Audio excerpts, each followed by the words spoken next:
నల్ల బనీను ధరించిన ఓ వ్యక్తిని గట్టిగా పట్టుకొని అరుస్తున్నాడు. ఇంతకు మునుపు తను చూసిన ముసలాడు. జరిగిందేమిటో అర్థంకాని నవీన్ ఒక్క ఉదుటున బస్సులోకి దూసుకుపోయాడు. బస్సులోకి వెళ్లిన నవీన్ దృష్టి నల్ల బనీను వ్యక్తి చేతిలో ఉన్న తన బ్రీఫ్ కేస్ మీద పడింది.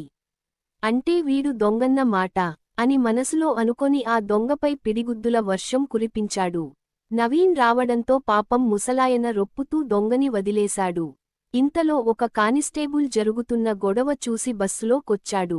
జరిగింది తెలుసుకొని ఆ దొంగని లాఠీతో కొట్టుకుంటూ బయటకు తీసుకెళ్లాడు. ఇంతలో నవీన్ దృష్టి బస్సు రాడ్కు ఆనుకొని ఆయాసంతో రొప్పుతున్న ముసలాయన మీద పడింది. పాపం అతని బట్టలు చూసి ఇంతవరకు తను అసహించుకున్నందుకు ఎంతో బాధపడ్డాడు.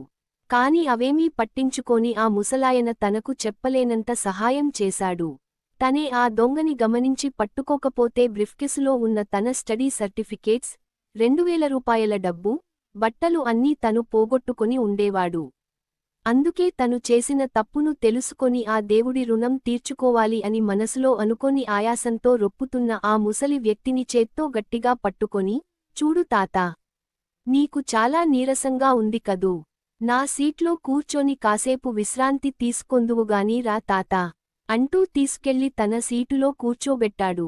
మోరల్ ఆఫ్ ద స్టోరీ ఏంటి అంటే ఎప్పుడు కూడా ఒకరి ఒంటి మీద ఉన్న బట్టలు చూసి వాళ్ల జీవితాలను డిసైడ్ చేయడం తప్పు. Don't judge a book by its cover అన్నారు ఒక ఇంగ్లీష్ పెద్ద మనిషి. Thank you for watching. ఈ కథ మీకు నచ్చినట్టు అయితే నా ఛానల్ని సబ్స్క్రైబ్ చేసుకొని లైక్ చేసి కామెంట్ చేసి నలుగురికి షేర్ చెయ్యండి. ఇట్లు మీ తెలుగు కథలు. మరొక వీడియోతో మళ్ళీ కలుద్దాం.